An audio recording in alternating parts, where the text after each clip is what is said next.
कुछ मत ऐसे हैं जो पुनर्जन्म के सिद्धांत को नहीं मानते। कुछ ऐसे मत हैं, देखो, कुछ ऐसे विचार हैं जो आत्मा को, रूह को मानते ही नहीं, उनके लिए तो पुनर्जन्म वगैरह की बातें नहीं। कुछ ऐसे हैं जो रूह को मानते हैं, सोल मानते हैं, आत्मा है मानते हैं, लेकिन पुनर्जन्म नहीं मानते, पुनर्जन्म नहीं मानते।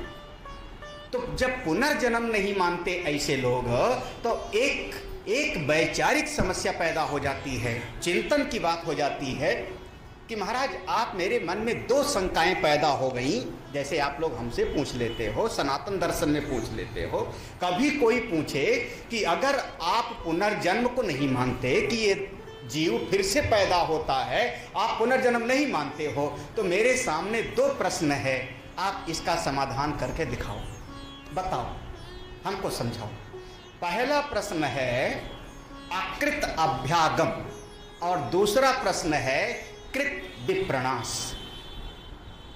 शास्त्रीय शब्द है अकृत अभ्यागम और दूसरा है कृत विप्रणाश। अर्थ समझिए, एक बच्चा आज ही पैदा हुआ, आप पुनर्जन्म को तो मानते नहीं हो, आज पैदा हुआ और पैदा होते ही बच्चा लूला लंगड़ा निकला, उसके आंख कान से हमारे यहीं RDSO में एक सत्संगी भाई, उनकी बेटी का बच्चा पैदा हुआ, बेटी का बच्चा पैदा हुआ महाराज, यहीं लखनऊ में है, ये 89 की बात बता रहा हूँ, 89 की बात है, 89 या 90 की बात है, वो 89-90 में, सत्यनारायण उनका नाम है। हाँ, तो उनकी बेटी का बच्चा पैदा हुआ, तो ये मल द्वार ही नहीं था, मल का जो विसर्जित होने का जगह ही नहीं बनी थी शरीर में।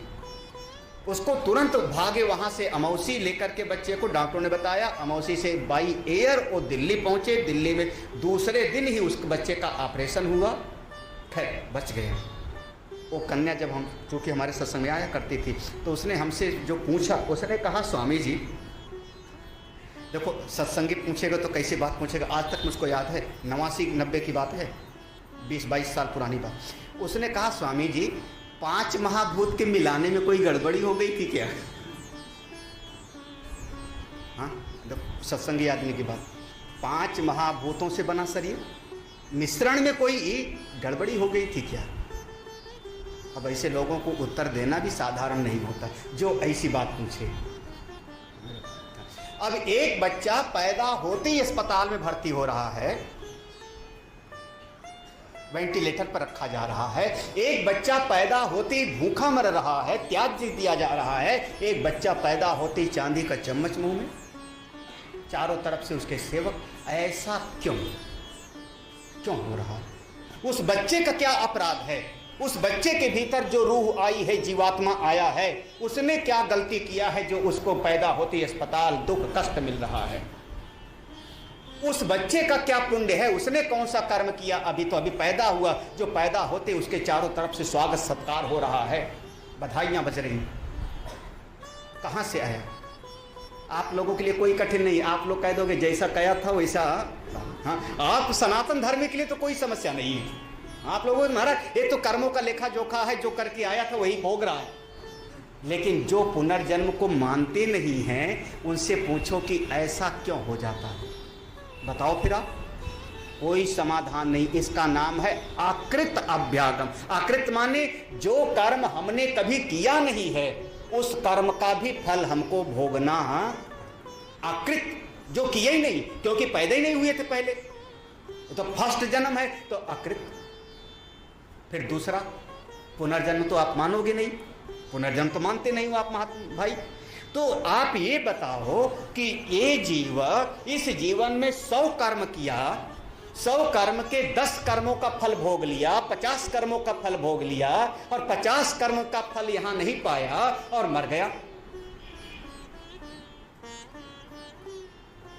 तो जिन कर्मों का यहां फल पा लिया वो तो ठीक है, लेकिन जिन कर्मों का फल यहां नहीं भोग पाया उसका क्या होगा? क्योंकि कर्म का नियम तो अकाट्य है ना, कर्म का नियम नहीं तो आपके पूरे कर्म की सीढ़ी ही धराशायी हो जाएगी। अगर आप कह दो कि नष्ट हो गया कर्म, जाने दो, तो इसका सोचो ही मत, विचार ही मत करो, जो लिखा है मान लो, तो आपके कर्म का सिद्धांत, कर्म के पेड़ की जड़ ही कट गई। उसका स्वर्ग नरक हमारे यहाँ भी है, घबराओ मत। हाँ, स्वर्ग हमारे यहाँ भी, पुण्य करोगे तो स्वर्ग जाओगे, पाप करोगे तो नरक जाओगे। लेकिन हमारे यहाँ पर है कि जितना पुण्य किया है उतने दिन पुण्य का सुख भोगोगे, अब बाद में फिर वहां से पहुंचा दिए जाओगे इसी दुनिया में।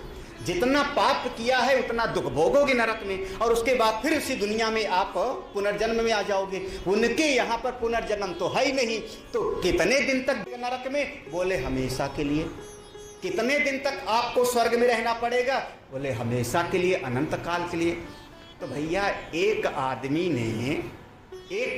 ने एक जीव को मारा तो उसको भी हमेशा के लिए नरक में, और एक आदमी हिटलर के जैसे हजारों को कत्ले आम करा दिया तो उसको भी, तो ये तो कोई नियम नहीं हुआ कि एक को मारा तो भी उतने और 1000 को मारा। एक आदमी ने एक को दान किया, एक चीज दान किया तो वो भी तुम्हें हमेशा के लिए स्वर्ग में, और एक आदमी ने 1000 को दान किया तो भी। हाँ, कर्म का सिद्धांत, बिल्कुल कर्म का सिद्धांत, यही सब। इसलिए सनातन धर्म में प्रश्न करने की छूट है, और जगहों पर छूट नहीं है, क्योंकि वहां प्रश्न करना खतरनाक हो जाएगा। इसलिए जो लिखा है सो मानो। हमारे यहाँ पर पूछो, चिंतन करो, विचार करो, और जब तक आपकी बुद्धि ना स्वीकार करे मत मानो। आपके शरीर के द्वारा किए गए कर्म सब नष्ट हो जाएंगे। उनका क्या होगा? इसका नाम है कृत विप्रणाश। शास्त्रीय शब्द है कृत, जो किया है, विशेष रूप से प्रणाश, नष्ट हो जाएगा। तो ये तो जो लोग पुनर्जन्म नहीं स्वीकार करते उनके सामने ये